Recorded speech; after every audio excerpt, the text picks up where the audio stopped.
Hi, Ron. Would you like to go out for dinner after work today? I'd be even happier if you got a reservation at a restaurant with a view. Miss Cross? Please, call me Pam. I'm sorry, but I have a meeting with our branch overseas at night today. I have to stay after work since there's a time difference. Not only that, but I'm trying not to go drinking or eating with other women. It's no use no matter how many times you invite me. What? How many times have you turned me down like this until now? Let's just try and go out once, okay? I need to get back to work, so goodbye. Ron! Come on!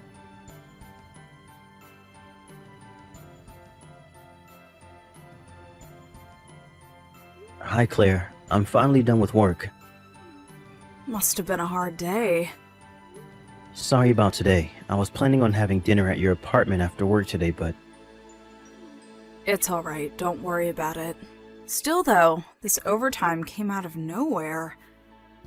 yep, it was suddenly decided that we would have a meeting with our overseas branch. There was a time difference as well, so it was a mess. Make sure to get some rest, alright?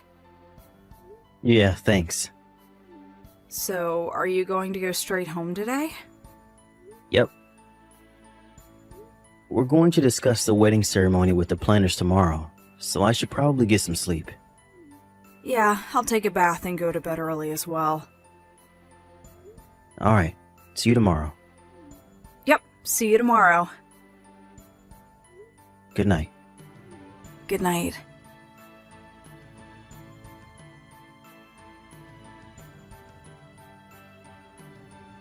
Hi, Claire. You probably still have no boyfriend because you're so ugly, right? Oh, it's you again, Pam. What do you mean it's you again? I've told you this 1,000 times. I cut ties with you and everyone else in my family once I graduated high school and was kicked out of home. Haven't you noticed that just because you got my new phone number from my friends who didn't know what happened doesn't mean I'm gladly welcoming your texts? Of course! That's why I'm texting you. I don't know what's funny about this, but I'm no longer the girl you knew who was always tense and scared of what her family thought. Even if you insult me like you used to back home, I just don't care what you have to say anymore. Huh? If that's fine with you, then alright. I'll reply to your texts, but I think we'll just be wasting each other's time. It'd just be a bother, really. Huh? What's with the attitude? You're just a failure that was never loved by Mom and Dad. Yes, but Aunt and her husband adopted me and treated me like I was their own daughter, so it doesn't really bother me. What? What's your deal? You've never even had a boyfriend. But I do have a boyfriend. What? There's something I need to take care of now. Bye. Hey, you really surprised me. There's no way an ugly woman like you could ever get a boyfriend. You're lying. I, on the other hand, am on good terms with the son of a CEO. I can't quite take our relationship to the next step, which is a bit bothersome though. But this is without a doubt proof that I'm important to him. The way he's so stoic and strict is a sign that he's going to be a good husband once we get married. So there's no need to worry. I want to be the wife of a CEO so bad.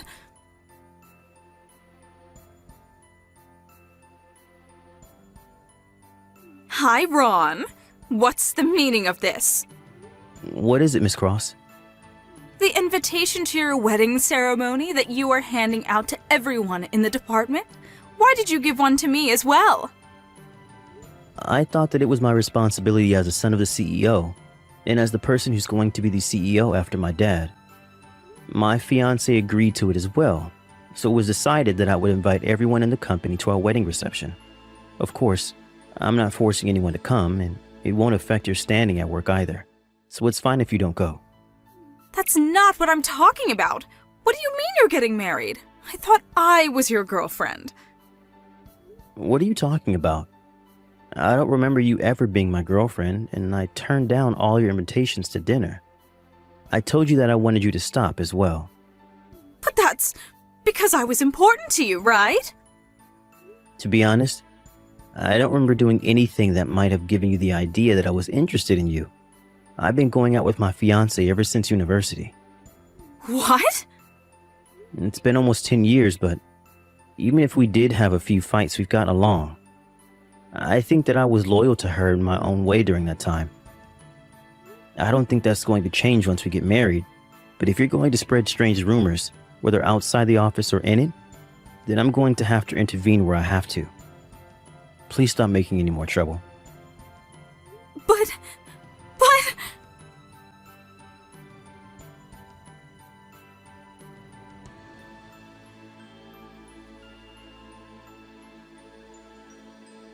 Hold on.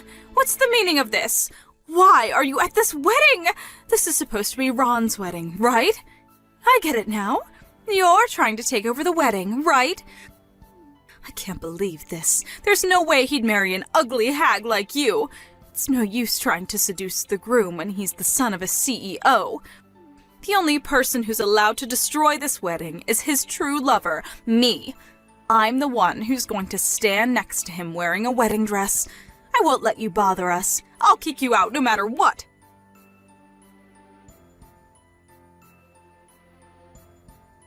That's what you get. I pulled you all the way outside of the venue. I came up with it on the fly, but me rubbing balls of dirt I made from the flower bed was effective as well. That was so fun! No, not only can you no longer enter the venue, but you won't be able to show yourself to Ron.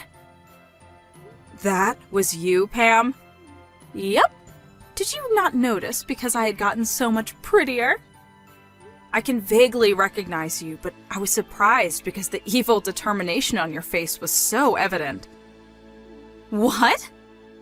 I just told Ron what you did to me. Huh? So what if you told him? He's not going to help someone like you even if you did.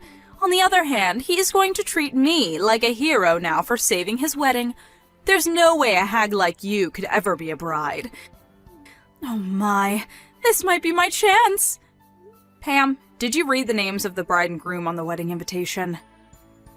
What?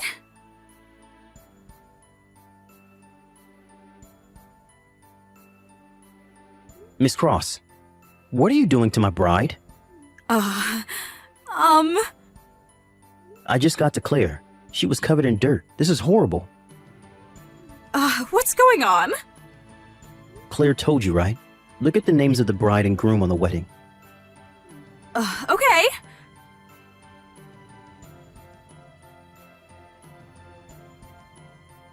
What? Is this my sister? Huh? My sister's name is written as the bride's name.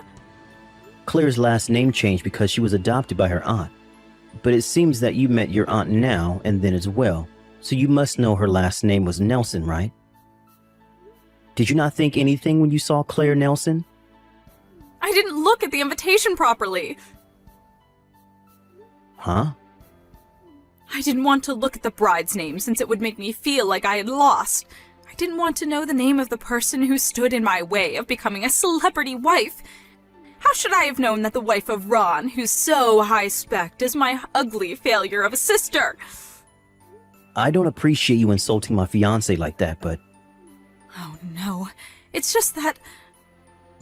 But Claire says that isn't the problem, so I'll pretend I didn't hear it. You understand now though, right? My fiancée, Claire, is your sister. That's impossible.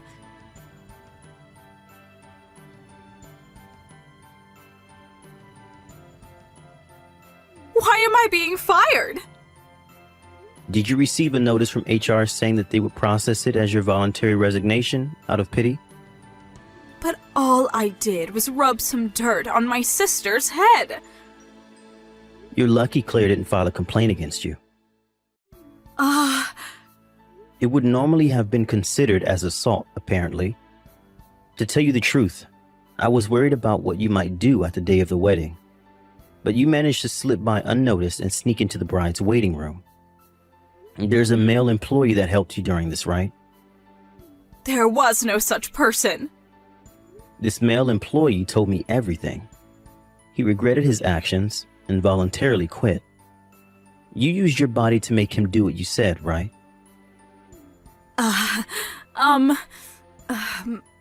My only feelings are those I have toward you. I talked to your parents about this. What? Mom and Dad? What did they tell you? I told them that I wouldn't file a complaint and let you off with a standard alimony if they accepted one condition. Mom and Dad help me? It must be because they love me so much. Because unlike Claire, who was an ugly good-for-nothing, I was pretty and talented. I don't know whether you would call this saving you, but... So, what conditions did you give them? Firstly, you three would erase all the contact information you have of Claire, and that you would never bother her again. Oh, that much is nothing. Who cares if I can no longer see Claire? I'd gladly accept those conditions. Secondly, the three of you will move somewhere far away. Huh? What? You're telling me to move? That means I won't be able to see you anymore. And Dad's company doesn't have a relocation system, which means that Dad will have to quit his job as well. This isn't my problem. If you don't like the conditions, then I'll file a complaint. You'll probably get a criminal record if you don't accept. I don't want that. Then, you'll have to do what I say. This is so unfair. All I wanted was to marry you and become the wife of a CEO. To think that my sister would steal that from me. She didn't steal me from you. All you did was cause trouble on your own. You haven't even reached the starting point. But we were in love. No, we weren't. You were just being delusional this whole time. Well then, I doubt we'll ever meet again, but... Wait, Ron! Think this through. I could be a much better wife than Claire could ever be. Don't ever show yourself to me or Claire ever again. Ron, please! Goodbye.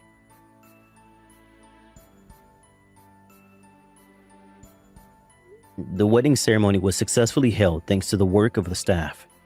We turned in our marriage papers as well that day.